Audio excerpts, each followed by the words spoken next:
न्यायालय भरती या संदर्भात आपण प्रिव्हियस इयर क्वेश्चन्स ऑनलाईन स्वरूपात पाहत आहोत. त्यामधील आजचा 8व्या क्रमांकाचा व्हिडिओ आहे. तर बघा, पॉईंट्स टू द पॉईंट येऊ, आज जास्त काही नाही. तर बघा, महात्मा गांधींनी भारत छोडो आंदोलन कोठे सुरू केले? तर गवालियर टँक मैदान, मुंबई. हे रिपीटेड प्रश्न आहे.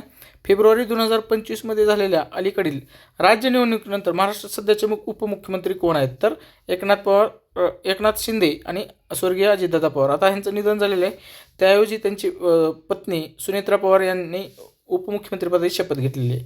परंतु प्रश्न कसा आला होता? निवडणुकीच्या जस्ट परीक्षा झाली होती एक महिन्याच्या नंतर.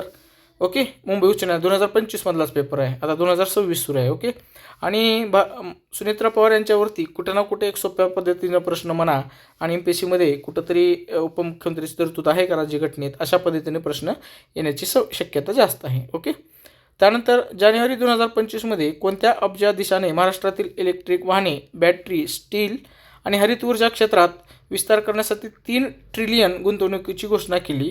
तर सज्जन जिंदाल यांनी JSW जिंदाल स्टील म्हणजे JSW ग्रुपचे ते सर्वेसर्व आहेत.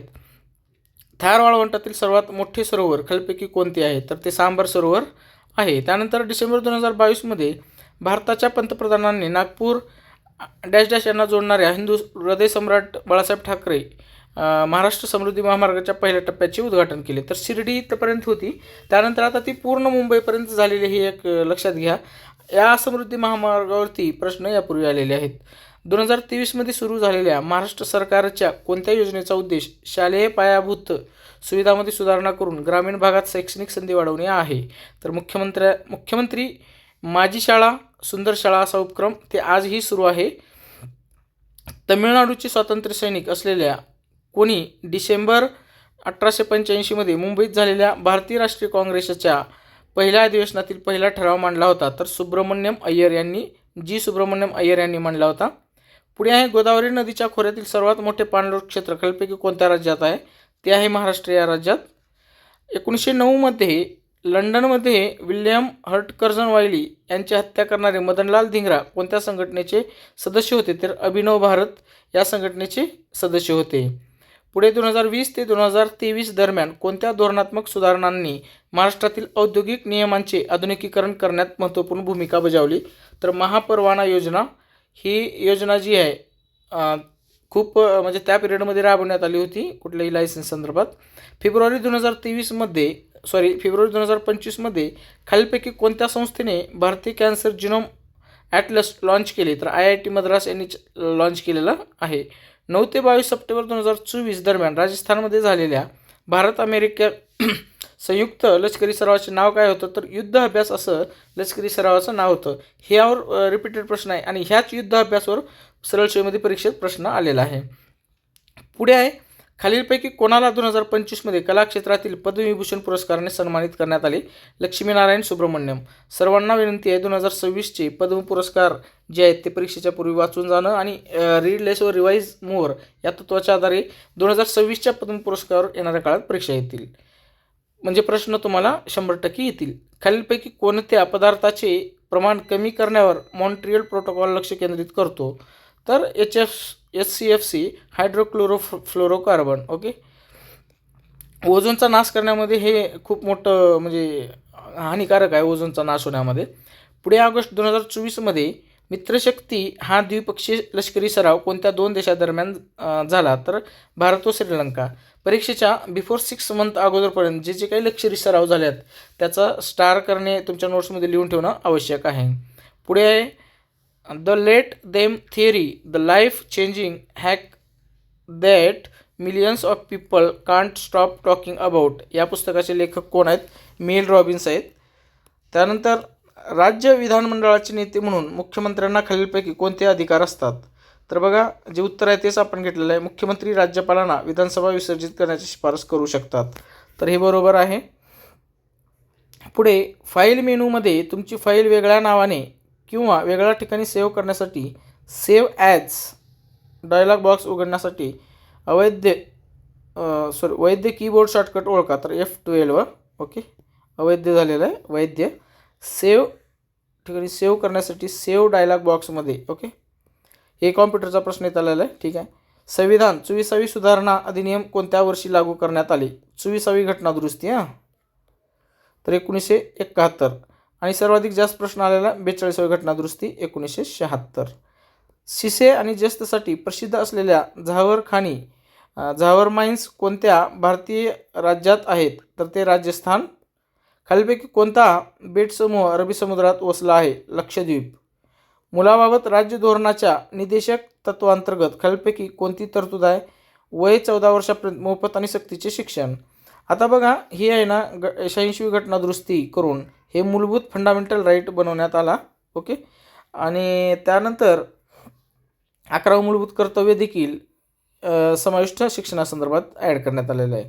पुढे आहे जानेवारी 2025 पर्यंतच्या माहितीनुसार ग्रामीण विकास मंत्रालयाने महाराष्ट्रात पंतप्रधान जनमान अंतर्गत मंजूर केलेल्या नवीन रस्त्यासाठी एकूण किती गुंतवणूक केली आहे? तर 50.35 कोटी. त्यानंतर जानेवारी 2025 पासून महाराष्ट्र स्टुडंट स्टायपेंड योजनेअंतर्गत कोणत्या गटातील विद्यार्थी दरमहा 8,000 रुपये मिळवण्यास पात्र आहेत? तर ते डिप्लोमा विद्यार्थी. ओके. सेतू भारतम कार्यक्रमाचे प्राथमिक उद्दिष्ट काय? तर रेल्वे क्रॉसिंग शिवाय सुरक्षित राष्ट्रीय महामार्ग बांधणे.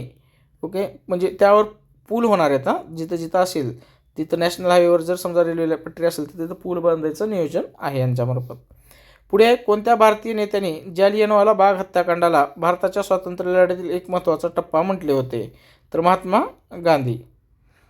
भारतातील अलीगढ चळवळीचे मुख्य नेते कोण होते? सय्यद अहमद खां. रिपीटेड प्रश्न स्टारकडा.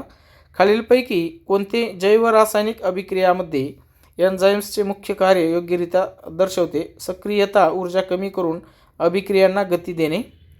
ग्रेट इंडियन डेझर्टबद्दलचे खालीलपैकी कोणते विधान बरोबर नाही?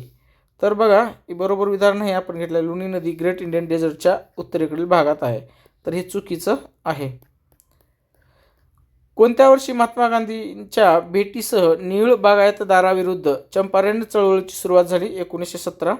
महाराष्ट्र सरकारने 2020मध्ये सुरू केलेल्या कोणत्या मोठ्या आर्थिक उपक्रमामुळे राज्यात गुंतवणूक आणि रोजगारात लक्षणीय वाढ झाली? तर मॅग्नेटिक महाराष्ट्र 2.0. मुळशी पट्ट्यात राहणाऱ्या शेतकऱ्यांच्या मालकीच्या जमिनी ताब्यात घेतल्यानंतर ब्रिटिश सरकारने टाटा औद्योगिक घराण्याच्या व्यापारी कुटुंबाला धरण बांधण्याचा अधिकार दिल्याबद्दल 1921मध्ये सातारा येथील शेतकऱ्यांनी कोणाच्या नेतृत्वाखाली मुळशी सत्याग्रह सुरू केला होता? तर पांडुरंग महादेव बापट यांच्या नेतृत्वाखाली मुळशी सत्याग्रह झाला होता. महाराष्ट्रातील कोणते शहर ऑटोमोबाईल उत्पादन आणि संशोधनाचे प्रमुख केंद्र म्हणून उदयास आले, ज्याला डेट्रॉईट ऑफ इंडिया असं टोपण नाव मिळालेलं आहे? तर ते पुणे. खूप MIDCमध्ये कारखाने आहेत त्यामुळं. चार्टर्ड फायनान्शियल ॲनालिसिस्ट सोसायटी इंडियाने मुंबईत 5वे फायनान्शियल टॅलेंट समिट कधी आयोजित केले होते? तर फेब्रुवारी 2024मध्ये. 1941 ते 1990 या कालावधीत महाराष्ट्रात खालीलपैकी कोणत्या हवामानशास्त्रीय उपविभागात सर्वाधिक वार्षिक पाऊस पडला? तर कोकणामध्येच. हे बघा, लक्षात ठेवा, एक कॉमन्स म्हणजे जी गोष्ट आहे ती हे ना पर्जन्य म्हणजे इकडं पर्जन्य छायाचं आहे, म्हणजे इकडं पाऊस कमी पडतो, इथं पण जास्त पडतो. परंतु जे मान्सून वारे येत असतात बरोबर, तिथं हे पश्चिम घाट आहे त्याला धडकलं जातं, हवा जड होते, वर जाते आणि मग ते जड झाल्यामुळे काय होतं, इथं पाऊस पडत असतं. त्यानंतर हलके झाले की ते वारे पुन्हा तिकडे जातात, मग त्यामुळे ह्या पट्ट्यात पाऊस पडत नाही. इथं पर्जन्य छायाचा प्रदेश म्हणून कोकणामध्ये सर्वाधिक पाऊस ही नेहमीच पडत असतं. What is the name of India's first indigenous antibiotic for resistance infection launched by the union minister of science and technology in December 2014? Nafithromycin. Okay. September 2024मध्ये खालीलपैकी कोणी हवाई दल प्रमुख म्हणून शपथ घेतली? तर AP सिंग. आता सध्या हे नाहीत आहे, ठीक आहे, असले तरी तुम्हाला कन्फर्म करायचे आहे की AP सिंगच सध्या हवाई दल प्रमुख आहेत का? तुमच्यासाठी आजचा प्रश्न असेल, हवाई दल प्रमुख, भूदल प्रमुख आणि नौदल प्रमुख कोण आहेत? ओके. भूदल, नौदल आणि हवाई हे तिन्ही क्लिक जर नाही झालं तर लगेच कमेंट बॉक्समध्ये टाईप करायचं. पुढे the Bhadla solar park is located in which of the following states? तर राजस्थानमध्ये आहे ते. लिबिया लोबो सरदेसाई यांना मधील त्यांच्या योगदानाबद्दल 2025मध्ये पद्मश्री 4था सर्वोच्च नागरी पुरस्कार देऊन सन्मानित करण्यात आला. गोवा मुक्ती चळवळ. ठीक आहे. How many national centres of excellence for skilling are to be set up with global expertise and partnerships as announced in the annual financial statement 2014, 2015, 2025 and 26. तर 5. How many centres of excellence for skilling are to be kept with the global expertise and partnership. म्हणजे global excellence जी skill आहे त्याच्यासाठी 5 हे करणार आहेत. जसं आता बघा, आता हे अर्थसंकल्पाचं ठीक आहे, जाऊ द्या, हे आता महत्त्वाचं नाही. आता ही 2026 मध्ये अर्थसंकल्प झालेला आहे, त्याची व्हिडिओ मी पूर्ण बनवलेले आहे. जसं 7 कॉरिडॉर बनवण्याचं उद्देश ठेवलेलं आहे, बरोबर.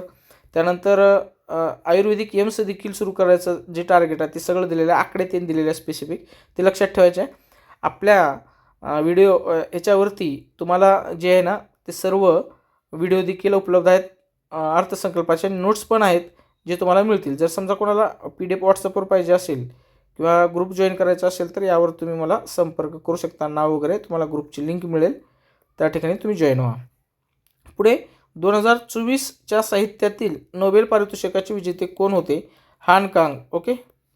त्यानंतर who among the following is are members included in the appointments committee of the cabinet. Okay. कॅबिनेटमध्ये कॅबिनेट अपॉइंट्स कमिटी ऑफ कॅबिनेटमध्ये कोण कोण असते ते? द प्राईम मिनिस्टर आणि ministry of home affairs. Okay. Which of the following is not a feature of the government of India act 1935. 1935चा भारत सरकारच्या कायद्याचं एक वैशिष्ट्य नव्हतं, अबोलिशन ऑफ कम्युनल रिप्रेझेंटेशन. ही त्यांनी काही केलं नव्हतं, उलट त्याला प्रोत्साहन दिलं होतं. Which of the following is not a category of CPU, central processing युनिटचं कॅटेगरी नाही. ही X32 हे नाही कॅटेगरी, ठीक आहे. जानेवारी 2025 पर्यंतच्या माहितीनुसार खालीलपैकी कोणता भारतीय औषधासाठी सर्वात मोठा निर्यात बाजार आहे? तर युनायटेड स्टेट्स.